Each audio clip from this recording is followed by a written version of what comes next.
Hi, and good morning, everyone. And on behalf of Axis Capital, I welcome you all to the Q3 FY21 Marico earnings con call. We have with us the senior management of the team represented by Mr. Saugata Gupta, MD and CEO, and Mr. Pawan Agarwal, CFO. Before we get started, I would just like to remind you that the Q&A session is only for institutional investors and analysts, and therefore, if there is anybody else who is not an institutional investor or analyst but would like to ask questions, please feel free to reach out directly to Marico's investor relations team. With that, I would like to hand over the call over to the management for opening comments. Thanks, and over to you. Yeah, hi. Good morning, everybody. All those who have joined the call, I hope all of you, your friends and family continue to stay safe and healthy. Let me quickly take you through the quarter gone by and our outlook going forward before I leave the house open to questions. Quarter 3 was a visibly robust quarter for us on all fronts as we witnessed encouraging demand trends across our key portfolios. Consumption has been steadily moving in the right direction with COVID restrictions easing across the board. Consolidated revenues grew 16% plus, riding on a strong 15% domestic volume growth and 8% constant currency growth in the international business. Despite inflationary trends in input costs, we delivered a resilient margin performance on the back of tight execution, rigorous cost control, and rationalization of A&P spends in discretionary portfolios. In the India business, more than 95% of the portfolio grew well ahead of medium-term aspirations.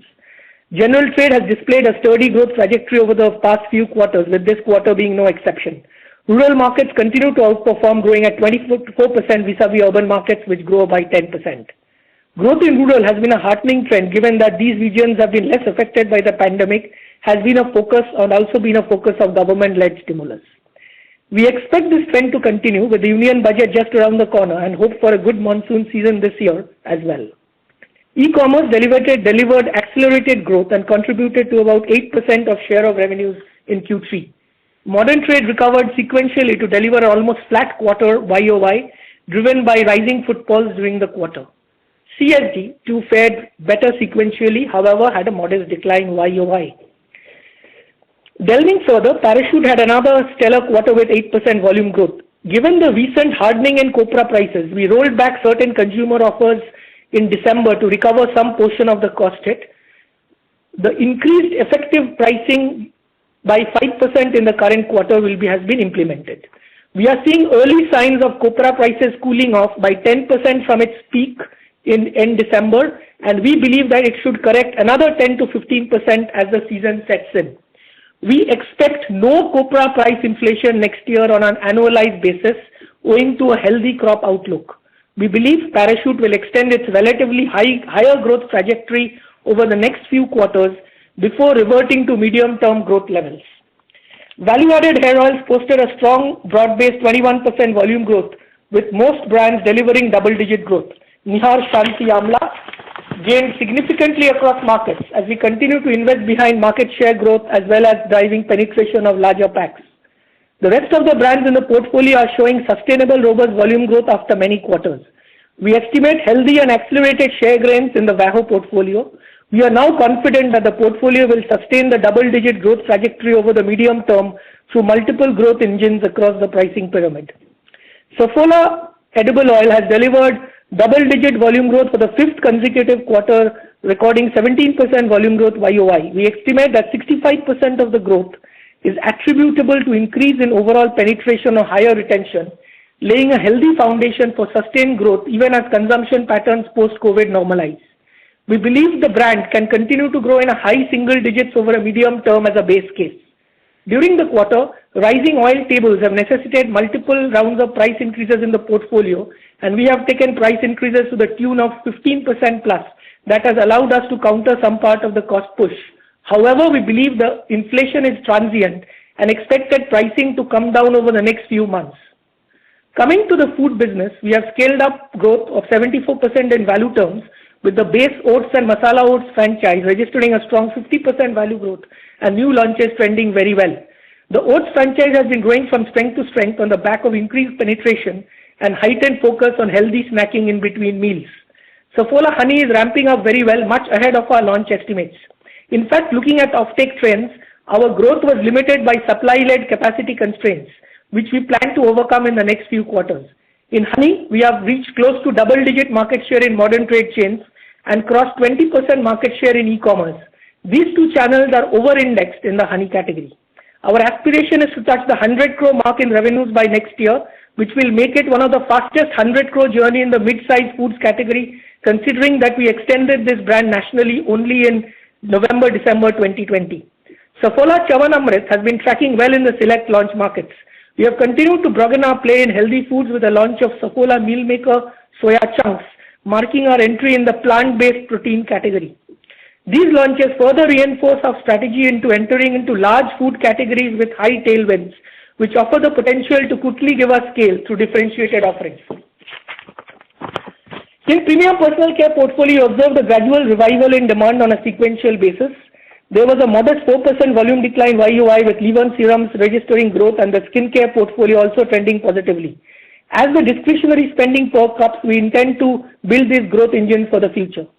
Post our recent foray into the hygiene category, we have taken a conscious decision to defocus from the segment as COVID-led consumer demand has been receding. We believe in the post-COVID world, the category will see consolidation by the top 2-3 legacy brands in the segment. Beardo, now integrated within Marico fold, is tracking well.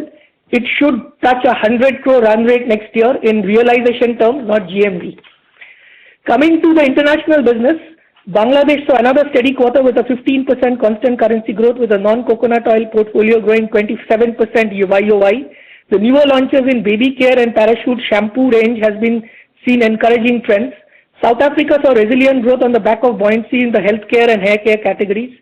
Southeast Asia was down 3% as the HPC category in Vietnam witnessed downtrading and soft discretionary spends. With all the transformation initiatives undertaken in Vietnam, we expect the business to rebound healthily in the coming quarter and trend positively going ahead. The MENA business saw a marginal decline in constant currency terms as growth in Egypt was offset by softness in the Middle East. At 9% of sales, advertising spend was up 4% despite significant efficiency-led savings and rationalized spends in the discretionary portfolio. We continue to invest behind brand building in core categories and scaling up a host of new launches. On the overall business, we hold our medium-term aspiration of delivering 8 to 10% underlying domestic volume growth and double-digit constant currency growth in international business. The near term, however, looks even more promising, provided there is no second surge in COVID-19 cases and the economic recovery continues. In Q4, we have the potential to deliver 20% plus revenue growth, with domestic volume growth in mid to high teens, in spite of the fact that we had a marginal volume decline of 3% in Q4 last year as compared to other players in the industry.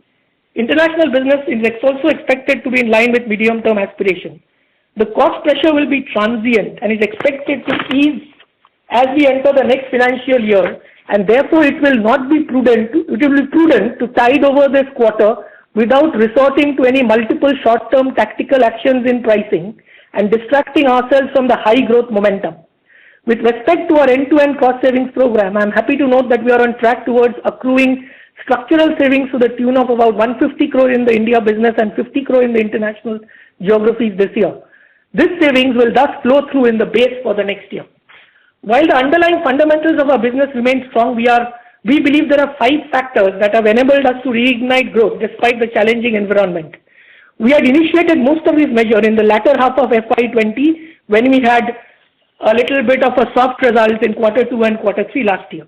Firstly, we have single-mindedly focused on doing a few things right and driving simplification and execution excellence across processes and systems. A systemic process of stop doing list has been executed across the organization, which has involved SKU rationalization, automation, and process agility. We are focused on quality versus quantity, since we believe too much proliferation can give short-term tactical gain but leads to long-term complexity, wastages, higher inventory working capital, and clogging of management bandwidth. We aspire to operate key organization processes like a Formula One pit stop in terms of execution standards over the next few years. Second, getting GT right through efforts directed at optimizing profitability and throughput per outlet while reducing inter-channel conflict and ensuring healthy ROIs for our distribution partners. We have also significantly reduced distributor stocks. In fact, they are at now 2015-16 levels, and monthly and quarterly sales queues which existed in the system. We have now negligible variability in a daily run rate of sales across the quarter. Simultaneously, there has been a significant investment behind increasing quality of rural distribution and chemist and food outlets in urban. Our rural stockists will increase by 33%, and chemist cosmetic outlets coverage 6x in urban metros over mid-21-22. Third, turning the tide in VAHO by focusing on broad-based growth rather than just Shanti Amla. We have now corrected the mix wherever required to ensure most of the brands are on track for double-digit growth.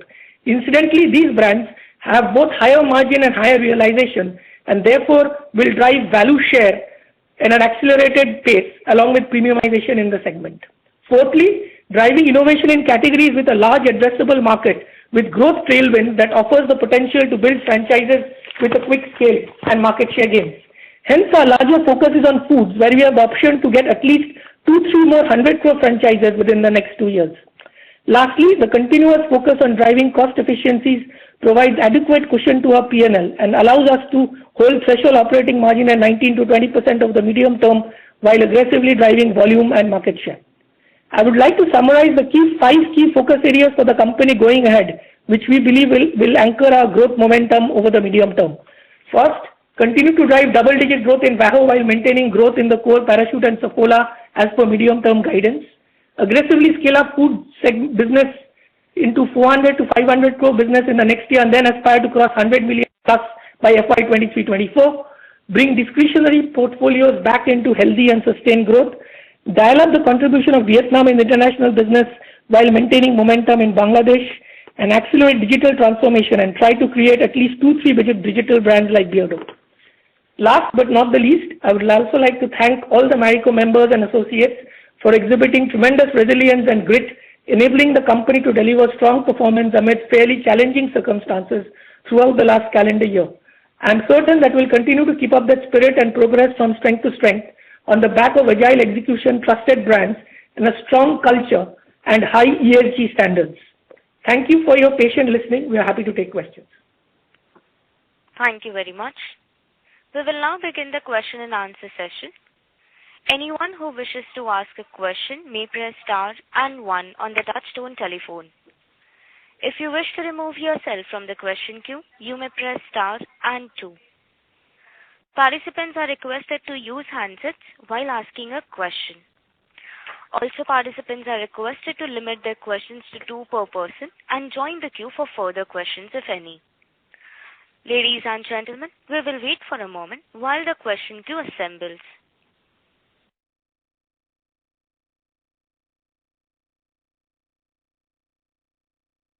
The first question is from the line of Manoj Menon from ICICI Securities. Please go ahead.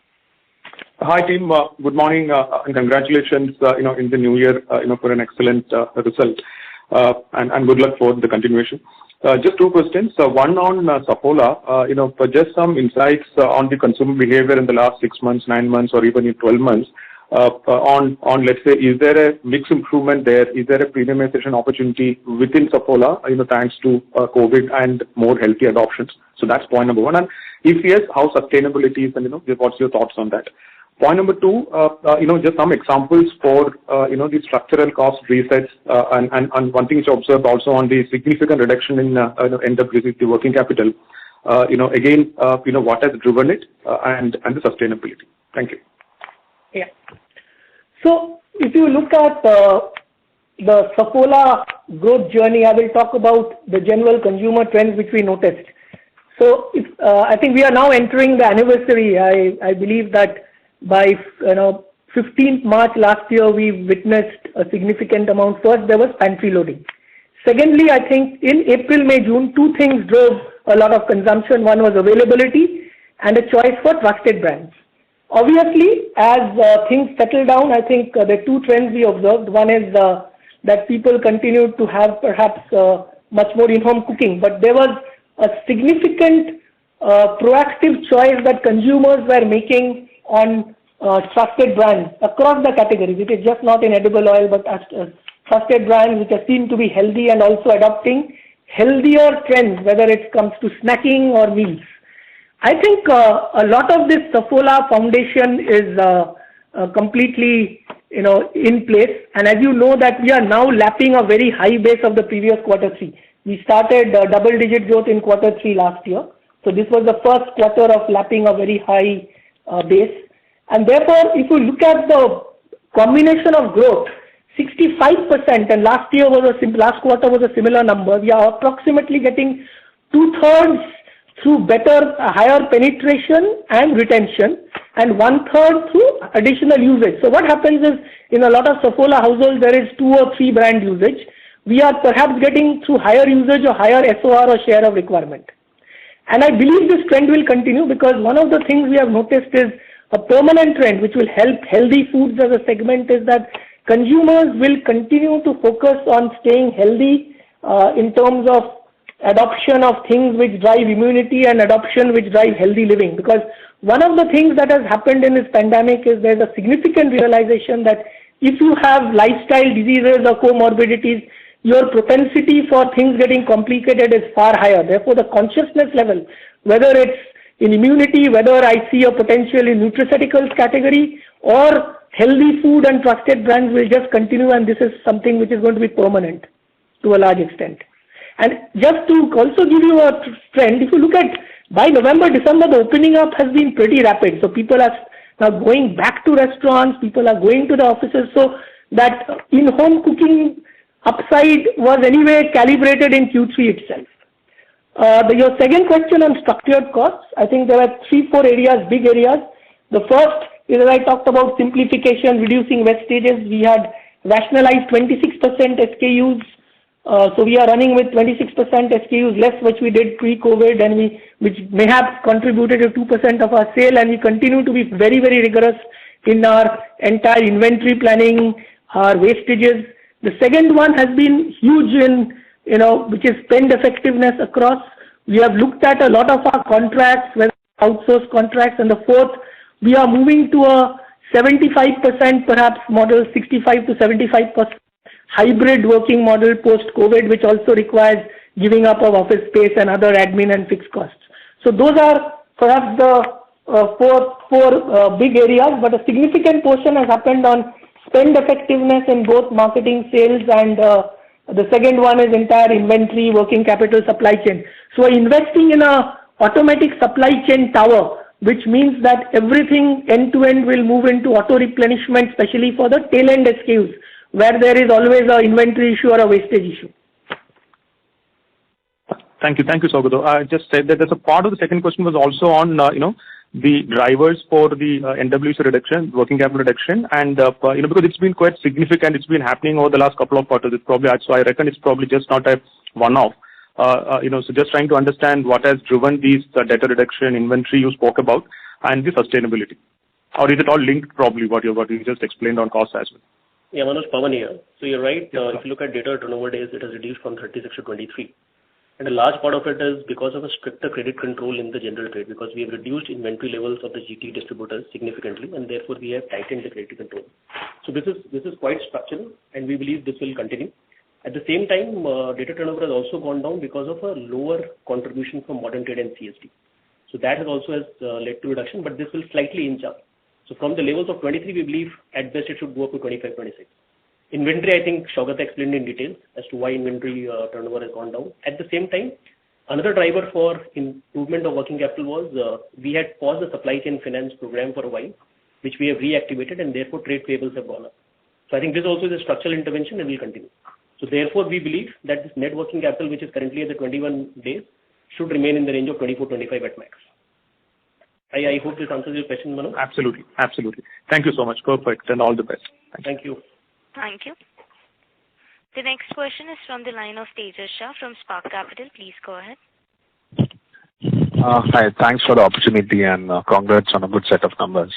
First on VAHO, so we have posted double-digit volume growth after almost 10 quarters, and then I believe there's a base also which has helped.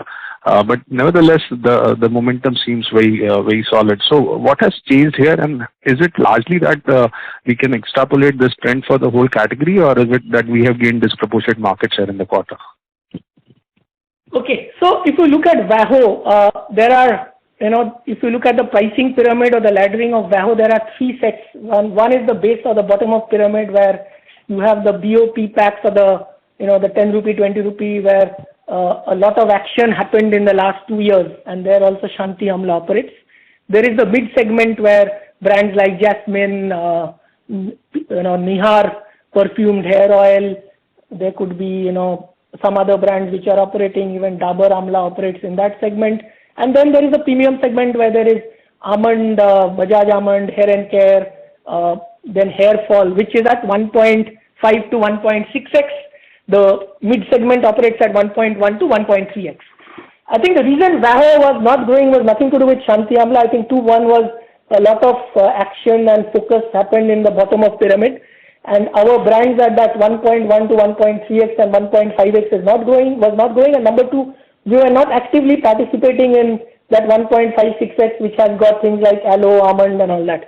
Now, most of the brands, and if you look at the history in 2011 to 2018, the double-digit growth, consistent growth in VAHO was just not led by Shanti Amla, which was the accelerator, but also because all the brands do double digits. We have gone to that level where not only new brands like Aloe and the Ayurvedic hair oil is doing double digits, but of the existing brands, which is Nihar perfumed coconut oil, then Hair and Care, Jasmine, which are big brands. The sizes of oil brands are 300 crores, 200, 300 crore sizes.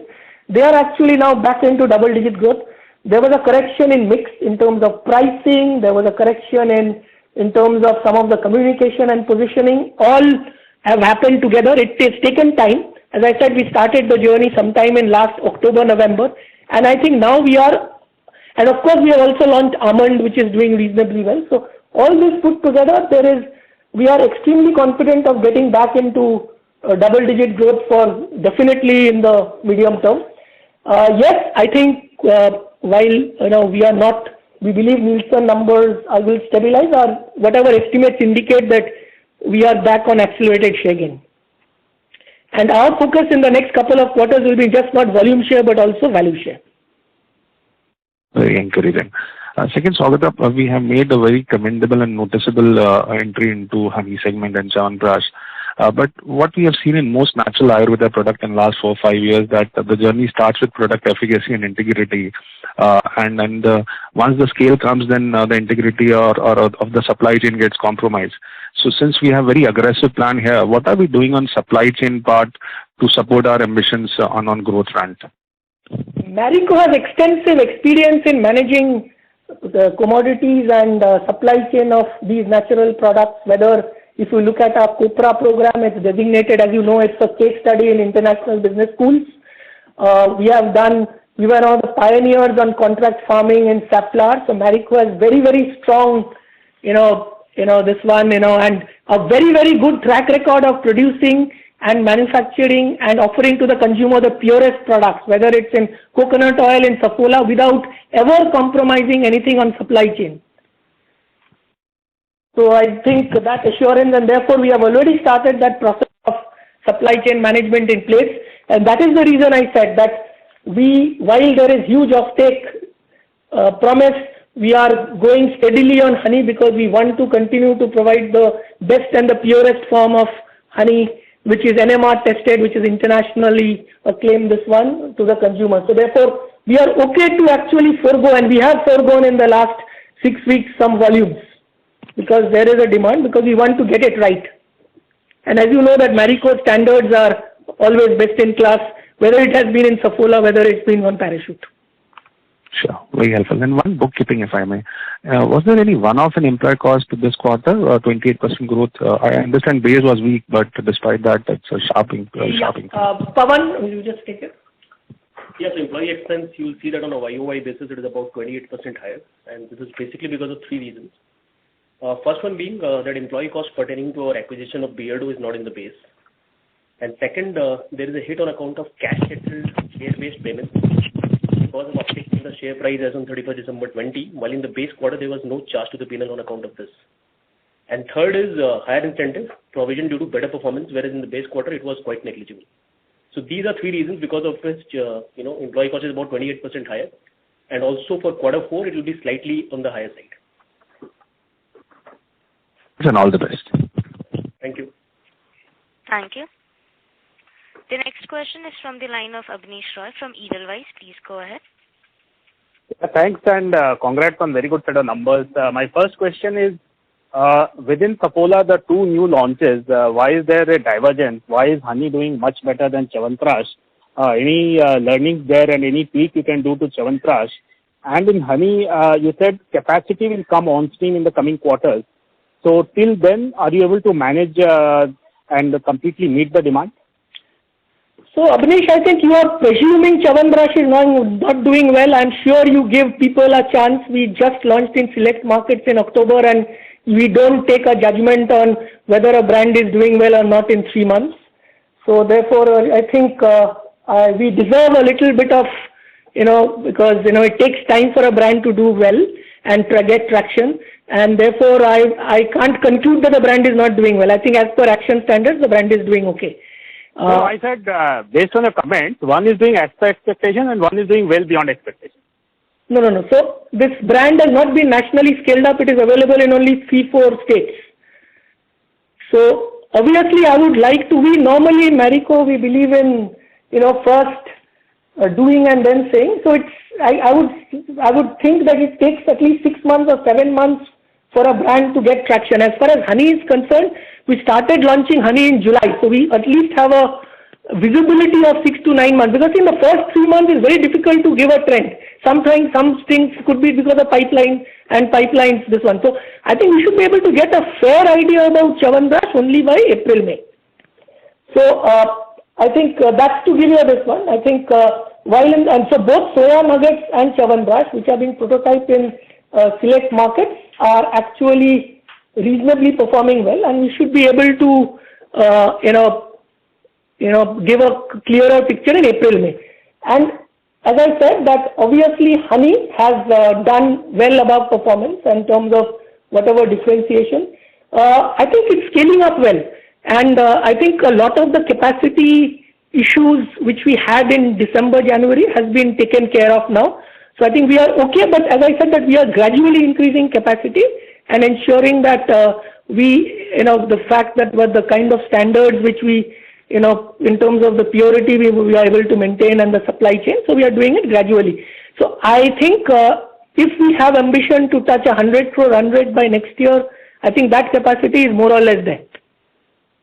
So one follow-up, Saugata, on honey is 100 crore target for next year. In terms of GT distribution, if you could tell us a bit more, how much of that should come from GT based on your Saffola current oats distribution. What percentage are you targeting to reach in FY22 in terms of distribution? And in terms of the CSE issue, the other honey player said that issue has now died. So any comment on that? Is that benefit still coming? I don't want to comment on the second one. I think at the end of the day, Marico is, as I said, that our endeavor is to provide the consumer delight by providing the best quality products to the consumer. I would not get, Abneesh, I will not be in a position to give a distribution plan, but if you, just to give you an idea, our estimates indicate that, yes, modern trade and e-com is slightly over-indexed in honey as a category. I think 35% of the at least broad estimates, anything between 1/3 and 1/3 plus of the category comes from these two channels.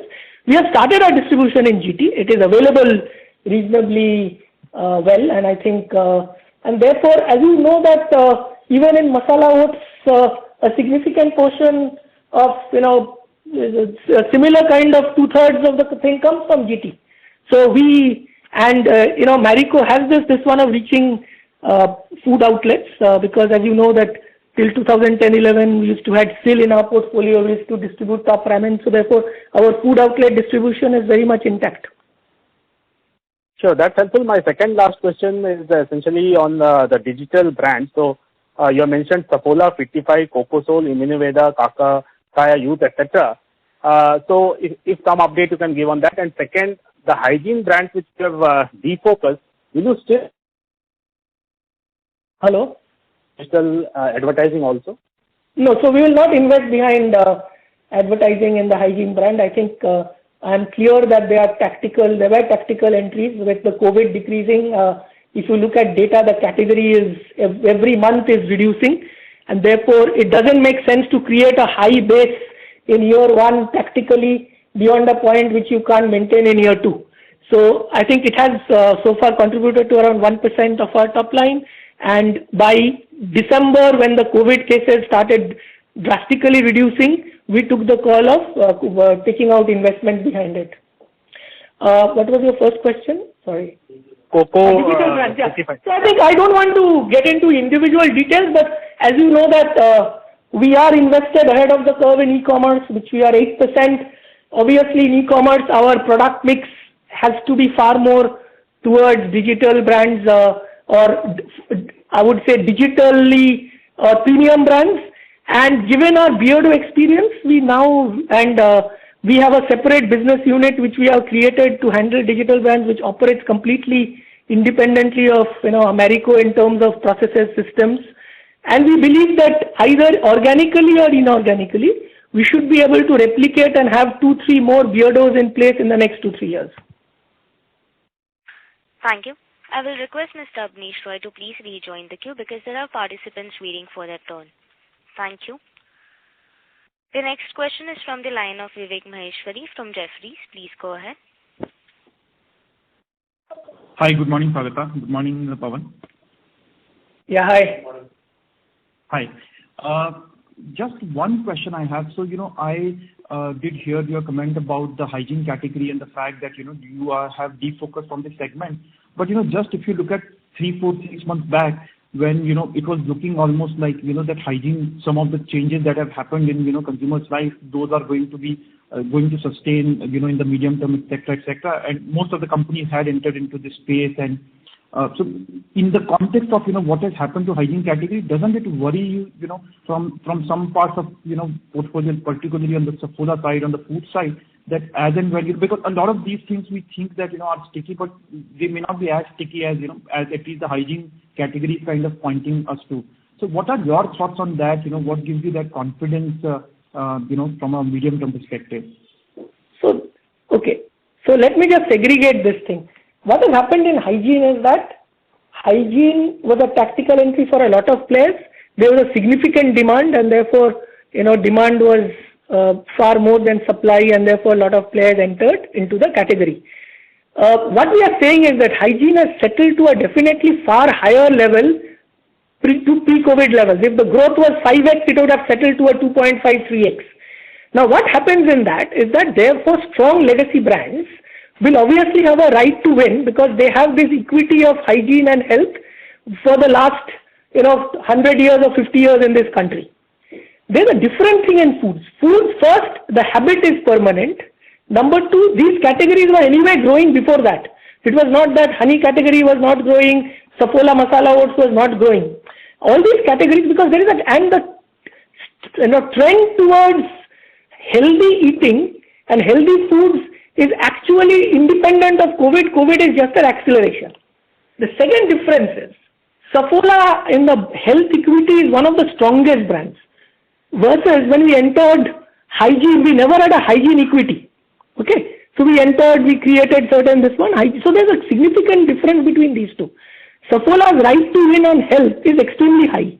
And as I said, in hygiene and the food category, what we are doing is we are entering mid-size segments. A mid-size definition in food is anything between 600 to 1500 crores with some tailwind. And I'm saying let us discount the tailwind of 40-50% growth. Even with a 10-15% growth, if you have a differentiated entry with a strong brand where each category has an incumbent who makes supernormal profit, getting 10% market share, 15% with a differentiated proposition and distribution is not a very difficult proposition. Just to give you an example, let's take the example of plant protein soya nuggets.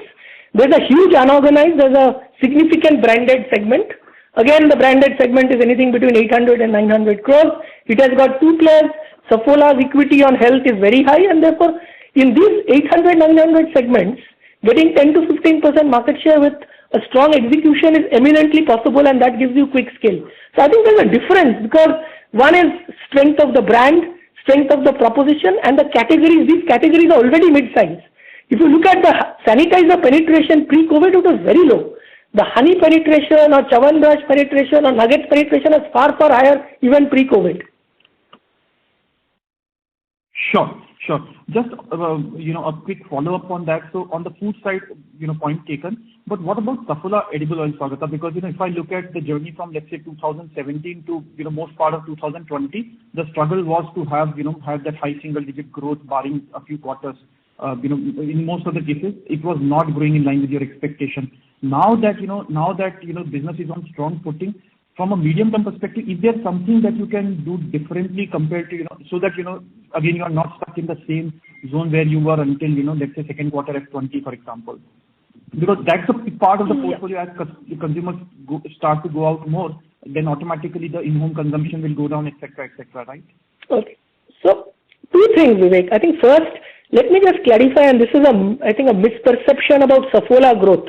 If you look at 2017 to 2019 growth, and if you take out the GST quarter and the Demon quarter and one more quarter, the weighted average growth of Saffola has been 9% volume growth. Just look at those numbers. So therefore, for a brand which is 1,000 crore plus, a 9%, 8% volume growth is fair. So I think sometimes as a company, because we are much more transparent, sometimes we are more self-flagellating towards us, So I know that's the problem. What we did was pre-COVID only we corrected 2-3 things in terms of what was the issue that was happening. I think we normalized our discounting and pricing. We normalized our promotions. We also ensured that the significant portion of advertising and investment goes towards Saffola Gold rather than Active, because Active was cannibalizing perhaps of Saffola Gold. And the fourth thing we did was, in our communication from fear and anxiety, we moved towards food values. So all these 4 things we had initiated pre-COVID, and therefore just another piece of information which I just want to reinforce, that even before COVID, till February end, Saffola was, even in Q4, was growing at 15%. That 15% grew to, I think, 15% grew to 24%, I think, in the Q4. So I don't think there is an issue. I just want to also put the numbers on Saffola, because I think some people have been slightly this one to Saffola. FY16 volume growth was 9%, FY17 8%, FY18 had a Demon and the GST 1%, FY19 was 9%, and FY20 again was this one. So there has been this brand has actually delivered a consistent growth of 8 to 9%. Now, I would say that in terms of growth rates of volume, how many brands above 1,000 crores continuously has delivered 8 to 9% growth? I would say that we are certainly above median as far as growth rate is concerned. So I think there is no reason, and that's why I said that even if I have lapped a quarter growth, we had a double-digit growth, and we have lapped that quarter with 17%. We are pretty confident of delivering high single-digit as a base case going forward over the medium term. Sure. Thank you, Saugata. And you are transparent, and market does recognize that. So thank you very much. Thank you. The next question is from the line of Percy Panthaki from IIFL. Please go ahead. Hi, Saugata and team. Congrats on a great set of numbers. My question is on foods, and there are 2 parts to it. One is you've done brilliantly in terms of ramping up the foods growth rate. And obviously, there would have been some amount of tailwind from COVID, but that certainly doesn't explain the whole story. So what is it that you have done? I mean, if you can give me the story behind the numbers to get this kind of growth rate, which earlier on a even smaller base you were not able to get.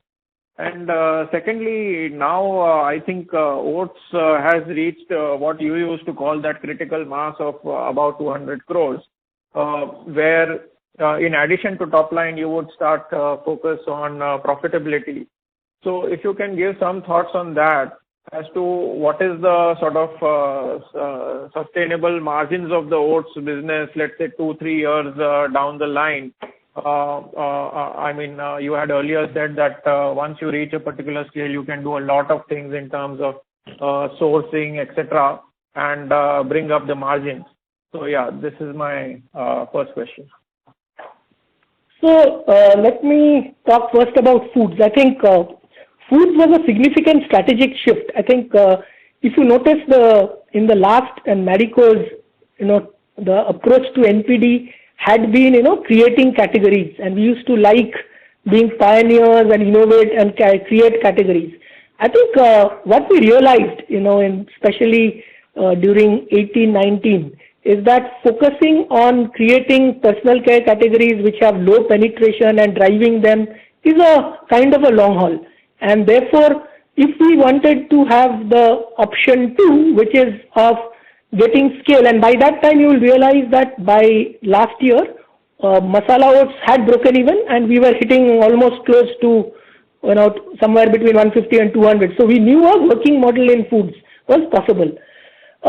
I must say that some of our entries we were looking at is healthy foods, but obviously COVID, I think, accelerated that choice making, because obviously in the initial stage, what we found is that there would be stress on premium personal care. Also, you would realize that last year only, because of the lower economic growth in 19 pre-COVID, a lot of premiumization agenda had got, what I call decelerated.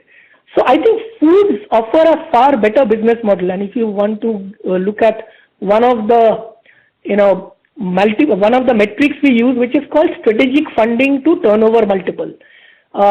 Foods has an opportunity for scale up faster, and also the food category A&P compared to say a skin care or premium hair care is far lower. And food also gives you significant scale advantages. So if you cherry pick categories which have reasonably good addressable market with potential for growth and having opportunity to get 10-15% market share with a differentiated entry, we started picking up these categories in foods. Also, there could be large food, and we also looked at categories which have significant overlap with our existing distribution, whether it's modern trade, e-com or our general trade. So we have looked at both and then shifted to these food outlets. Coming to masala oats, you're extremely right. I think we are reaching that inflection point where in another 1 year or 2 years, there will be significant opportunity to improve margins because of backward integration and scale. We are reached there, and I think this year also we are making decent monies in masala oats.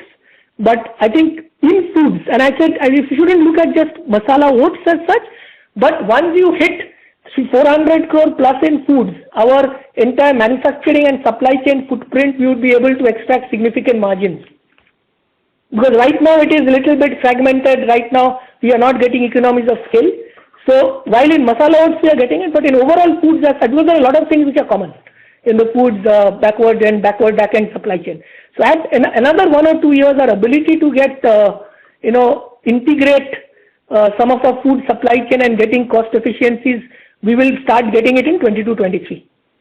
So my question was, in masala oats, the kind of growths that you are clocking right now are much higher than the growths you used to clock a couple of years back when the size was even smaller. So what exactly is the story behind the numbers in terms of this oats growth accelerating to this extent? I see, again, as I said, that I won't be able to share everything, but I can give you a broad focus. I think 3 things. We have focused on increasing penetration and moving the category from breakfast to in-between meals. We are focused on distribution. And I think these are the 2-3 things, and we have continued to invest behind the brand. Okay, understood. My second question is on VAHO. So while you have definitely done well and you mentioned that your gut feel is that there might have been some market share gains also, just wanted to understand if the overall growth of the VAHO industry has also materially picked up in Q3. And if so, is it just pent-up demand, or is it that this category is largely a rural consumption category and rural in general is doing very well, so that has got the tailwind? So any color you can throw? It's a combination of 2-3 things. I think firstly, you must realize that when there was economic slowdown in 1920 and there was also a little bit of competitive action at the bottom of pyramid, that encouraged a lot of unorganized players who also started, not unorganized, but smaller brands, regional brands also to pick up market share. Now here, post-COVID, 3 things have happened. First, I think players with direct distribution, especially in rural, as you know, that we have actually, from Q3 onwards, we started the process last year, but this quarter we have started aggressively driving rural distribution. And we are going to add rural stockists by 33% and we'll continue to do this year on year. So we believe that given our mix as you know, we don't sell sachets.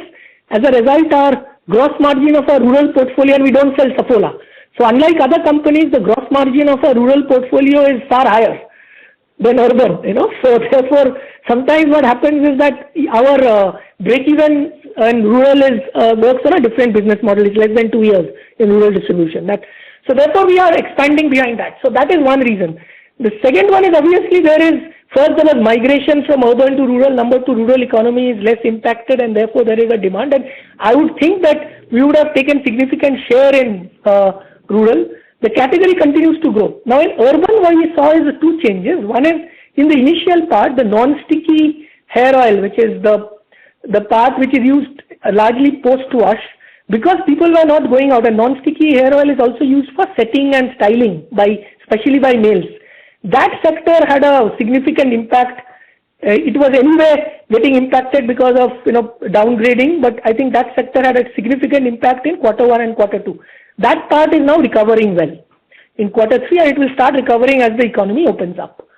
The last thing I would like to point out, and this is a general trend, if you look at the top end, and I'm talking of just not top end, but SEC, A1, A2, A3, and even B1, there has been a significant, while there has been, I understand, income losses and job losses, there has been also at the higher end, significant savings in terms of consumption, whether it's eating out, traveling, and all that. So there has been therefore a focus towards healthy eating, going for far more hair nourishment and doing good to yourself. That trend in consumption we are noticing significantly. So anything which is natural, anything which is a practice, in fact, I am very happy to state that we have actually witnessed significant gains in household consumption of hair oiling as a habit this year. So there is eating healthy. So these trends, and most of these trends will continue going forward in the next 2-3 years, which is natural, less chemicals, eat healthy, things like eat plant protein, eat less meat, vegan, all these trends will continue. Okay, sir. That's all from me. Just a quick question. What would be your total foods turnover approximately by for the year FY21? So we should be hitting 350-ish, definitely, around 350-ish, 325 to 350, and we will aim to hit 450 to 500 by next year. Okay. That's all from me. Thanks. Thank you. The next question is from the line of Arnab Mitra from Credit Suisse. Please go ahead. Yeah, hi, Saugata and Pawan, and congratulations on a very strong quarter. My first question is actually also on oats. I mean, in the past, what we've seen is in many of these new food categories which get developed, they hit somewhat of a headwind once they cross a 150, 200 crore turnover. But you seem to have actually accelerated at that stage when you reached that level. It also happened in the COVID year. So just wanted to get a sense of, is it more households which are actually consuming, which is driving this 50% plus growth, or are you, in your sense, is it more gain of consumption within existing households? Because that kind of determines a bit of the sustainability of the growth going ahead. And also because oats seems to have been the only category in food which hasn't slowed down with the quarters. I mean, most other categories had this high surge and then have slowed down sequentially in 2Q and 3Q. So just wanted to understand that, and do you now feel confident that this is kind of broken out and can actually become a large category in itself because you are the category effectively here? So firstly, Arnab, I think it's a combination of both plain oats and masala oats. I think in masala oats, we are growing the category through penetration. In plain oats, we have perhaps gained market share because there are other players which were bigger than us. Okay.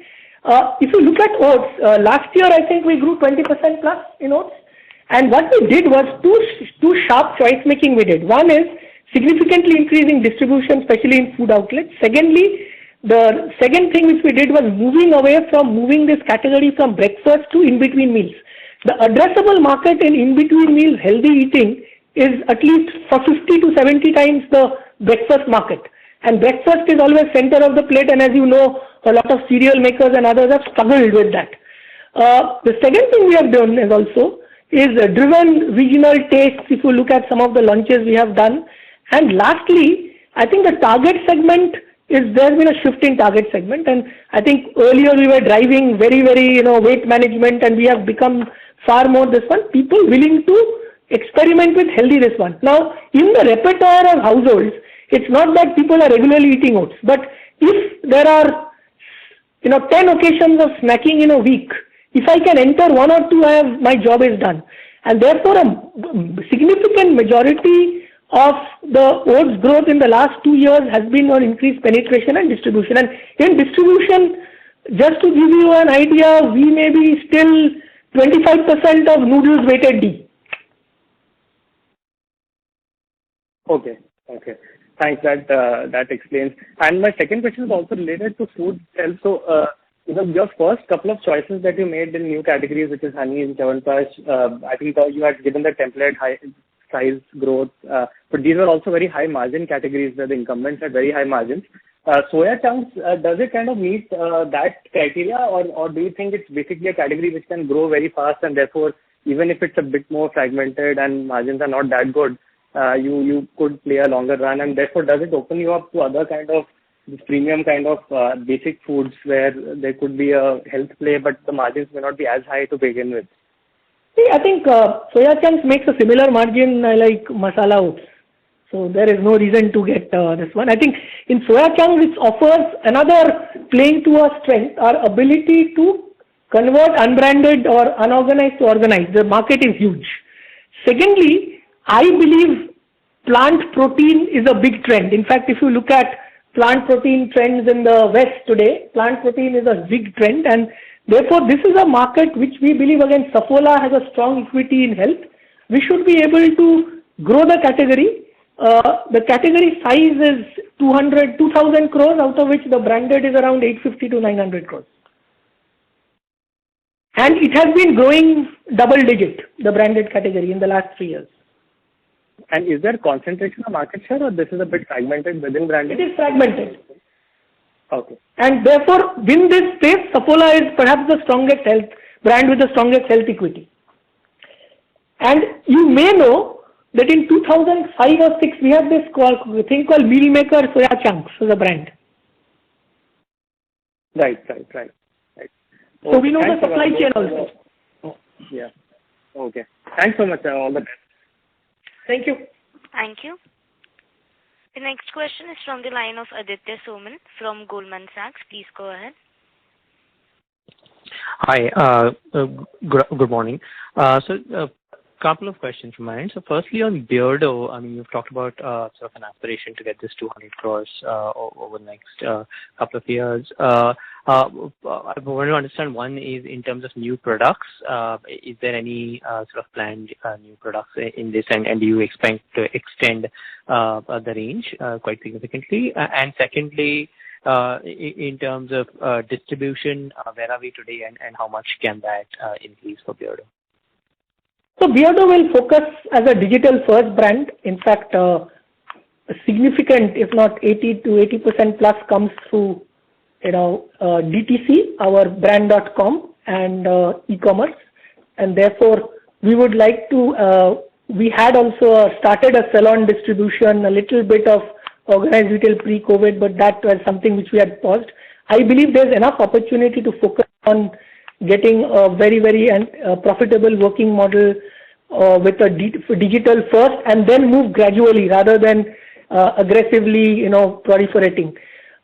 In Beardo, our objective as compared to a lot of other startup brands is building to last as compared to building to sell, and therefore our approach will be gradual. We believe that the only thing which we said that Beardo started off with a trend on beards. As you know, a lot of, whether it's the Indian cricket team or a lot of personalities in public life, beard is a trend. But one thing we have ensured, at least by year 3, which is now, our portfolio dependence on beard as a category within Beardo has been now 50%. So that tomorrow we are not betting against any trend if the trend reduces. Thirdly, I think we are letting Beardo function completely independently, and I strongly believe one of the reasons startup brands work well is because there is not too much MBA interference. The moment multiple MBAs start adding value to a brand, the startup brands stutter. So we are letting it do. It's okay to make mistakes, but we are, based on the current run rate, we are pretty confident that next year it will create a run rate of 100 crores. And when I meet 100 crores, we have a far more tougher norm, which is net realization, not GMV. I think GMV 100 crores will happen. I think we are almost hitting GMV 100 crore run rate now itself. No, I understand. Totally clear. So you think you'll get to 100 crores basically staying at this sort of mix of 80? Maybe a little bit on sell on this one, but I don't want to see, because I am not wanting to sell for valuation. I want to do a growth which is sustainable and which is, and which is investment. So we continue to, while it will make money next year, but we will continue to invest behind it and not maximize profits and show short-term sales. So the approach will be different. While it's a digital brand, our approach is, building to last. No, understand. Very clear. And then using a similar analogy, with Honey, that's a different strategy, right? I mean, there you'll expand your physical. Absolutely. Honey is available in GT in most markets, especially in the south and west. We are gradually expanding, and I think it will be just like any other brand. I mean, you can see in terms of distribution. I think Masala Oats is available in 1.5-2 lakh outlets. 1.9 lakh outlets. You will have Honey very soon in 1.2 lakh outlets. No, understand. That's very clear. So basically, Honey started off as being sort of more focused on digital, but eventually you'll get it out to all your food outlets. All right. Thank you. Thank you. Thank you. The next question is from the line of Harit from Investec. Please go ahead. Yeah, hi, good morning. Just two questions. One was on the pricing side. You have taken some price increases in coconut oil.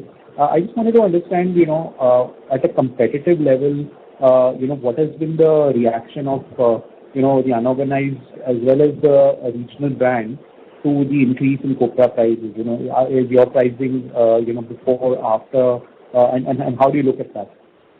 So most of the smaller brands or the unorganized operates at cost plus. So I think the reason we didn't take a proportionate price increase, we believe that by the time we took the price increase, which was in December, which was at this time copra pricing were its peak, we were pretty confident that the prices will come off. So I believe that by March, it will come off by another 10-15%. So again, 20-25% of its peak, which is back to a certain level in October, November. And therefore, this pricing is good enough to stay for some time.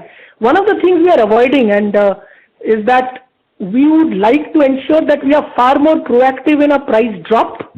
But when it comes to price increase, better be sure that we don't have to take multiple price increases and price drops, because we want to operate as a brand and not as a commodity.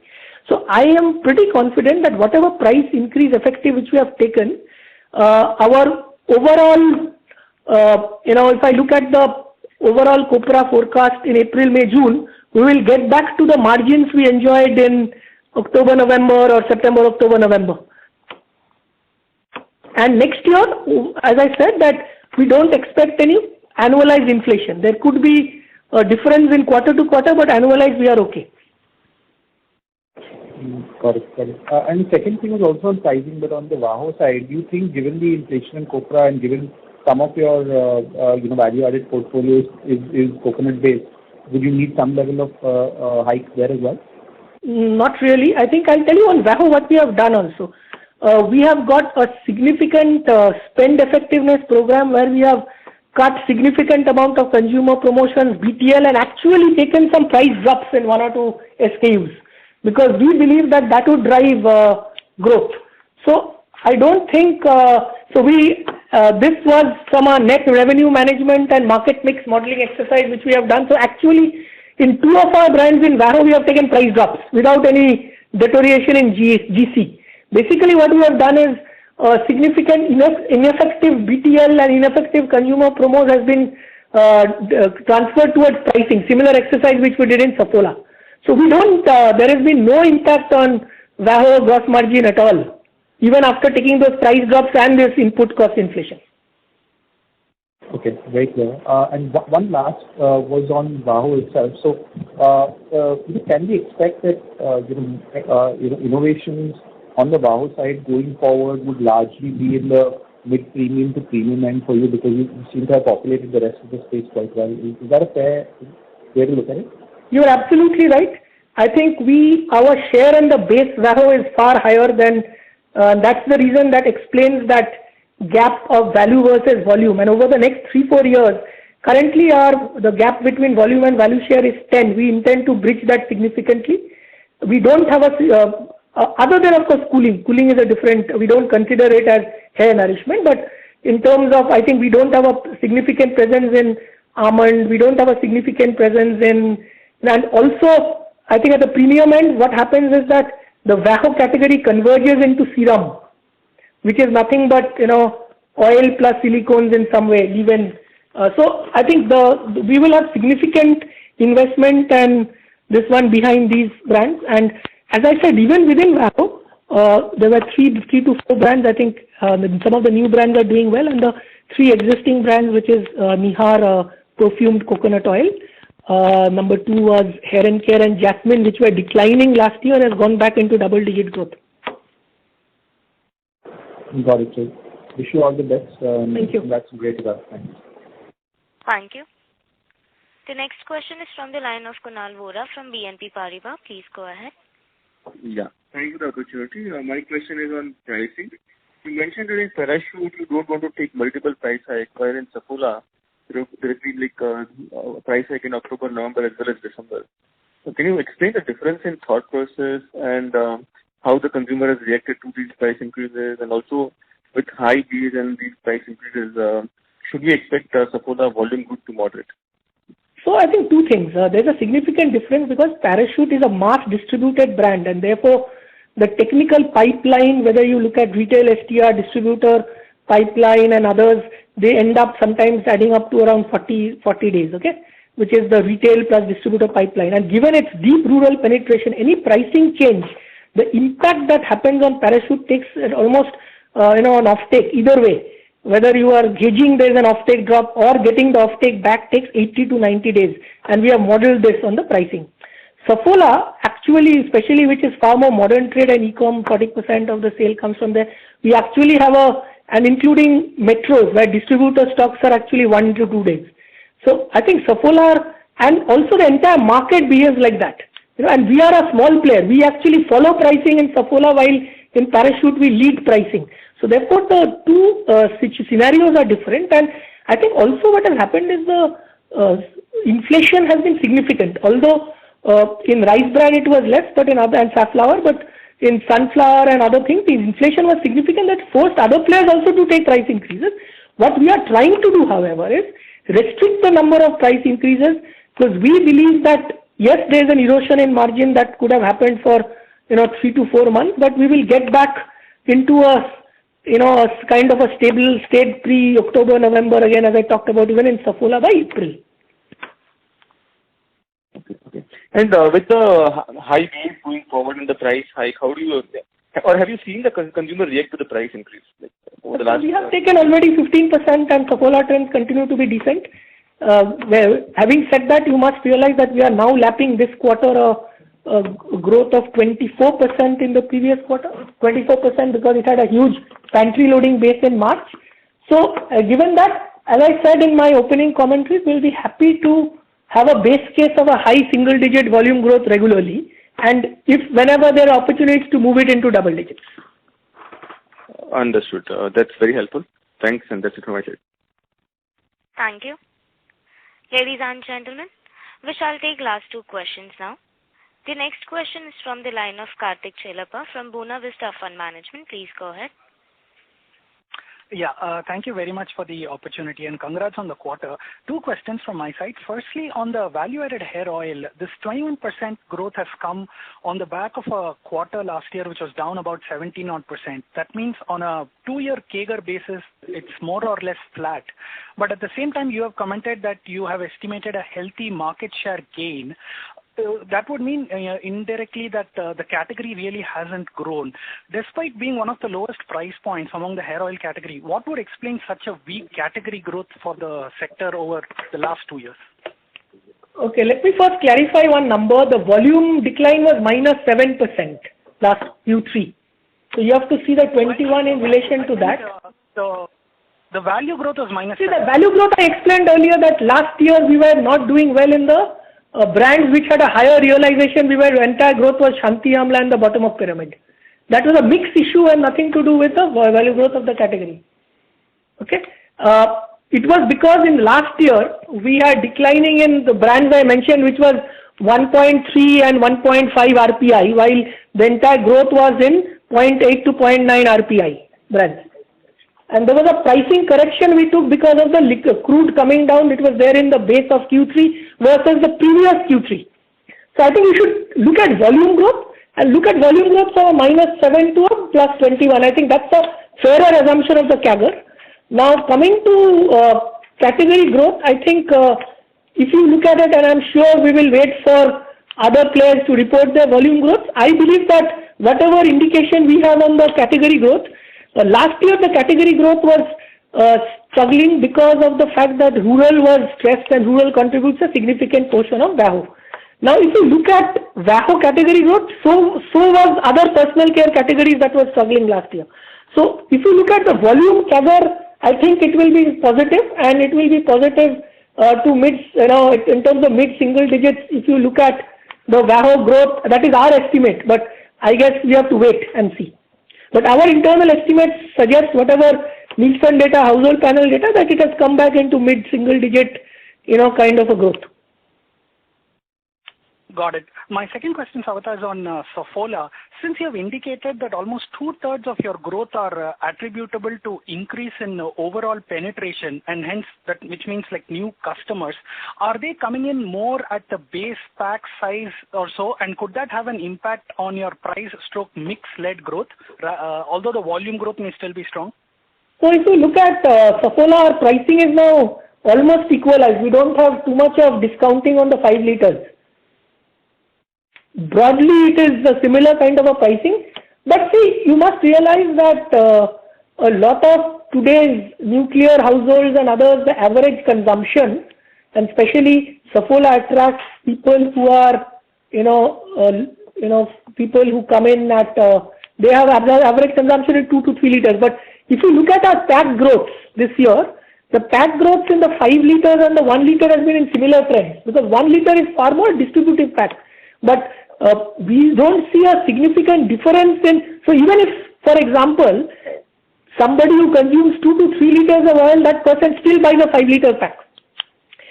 And the other thing which we must say, that one of the things we have consciously done is that our entire focus and investment into pricing and communication is behind Saffola Gold, which is the premium part, and not Saffola Active, which is the entry part. Okay, got it. Very clear. Thank you very much, Saugata, and wish you and your team all the very best. Thank you so much. Thank you. The next question is from the line of Prakash Kapadia from Anyway Portfolio Managers. Please go ahead. Yeah, thanks for the opportunity. I had, 2 questions. On Saffola Honey, what is, working well? Is it, quality or a different product as compared to others? Is it, under penetration, or is it, a lot of unorganized players which are there in the market and, that is helping the tail? And secondly, if I look at, the base going forward, obviously Q4 had a low base, Q1 had a low base, and, whatever we are seeing the positive data points in India. So can the domestic business sustain this, high single-digit volume growth for the next 2 quarters? Could comment that, please. So on honey, again, I don't want to get into details, but I think it's a classical marketing success, getting all the mix right, which is offering consumer delight by offering a superior product and executing well in distribution and communication. So I think we have done it, and it's a category which is also, has growth. And therefore, and I think sometimes people underestimate the equity of Saffola on health, and I think now we have, penetrated in foods. Saffola, in terms of brand value and the equity, is one of the strongest brands in the category. So I think that's perhaps the honey reason. And we have miles to go in honey. I think we have done okay, but I think we have miles to go. So I think we shouldn't celebrate early, but I think we should just say that we have started off well. As regards your volume growth, firstly, let me again, if you look carefully at the Q4 numbers of the players, other than the pure food players, our base is one of the highest in Q4, and because our decline in volume was only -3 or -4, a lot of players which were non-food had actually 10 to 15% decline sometimes. Okay, so actually a Q4 base of ours is high compared to others. I think our endeavor is to deliver 8 to 10% volume growth over a long term, and we believe that in the immediate term, given the volume momentum and some of the choices we have made, we will be able to deliver higher volume growth and then settle down to a 8 to 10%. I think we will be extremely happy if we deliver 10% plus, but 8 to 10 is something which we believe is now reasonably confident of delivering as a base case on an annualized basis. Let's not look at quarter to quarter. And on honey, is there a large unorganized market also? I think we are not, to be very honest, I think there is enough opportunity on branded. It's a habit. Honey is used for two things. I think the big drivers of honey are, one is immunity, and the second big driver of honey is also, which is increasing being used as a sugar substitute.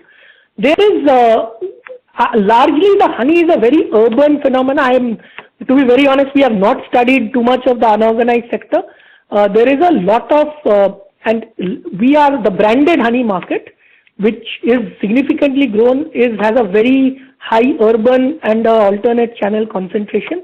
And I would think that they obviously would be an unorganized market, but this is something we are not studied it, to be very honest. Thank you. As this was the last question for today, I would now like to hand the conference over to the management for closing comments. Thanks a lot for attending the call. To conclude, we've had a very robust Q2 as we seem to be moving in the right directions on all fronts. We will aim to keep the momentum going as we plan to deliver domestic volume growth in the teens at least for the next couple of quarters, and then settle down at medium-term aspiration of 8 to 10%. While there are immediate cost pressures, which we expect to be short-lived, we will strive to deliver double-digit earnings growth in the coming quarters on the back of tight cost control and driving operational efficiencies. If you have any further queries, please feel free to reach out to our IR team and we'll be happy to address them. That is it from our side. Thank you once again.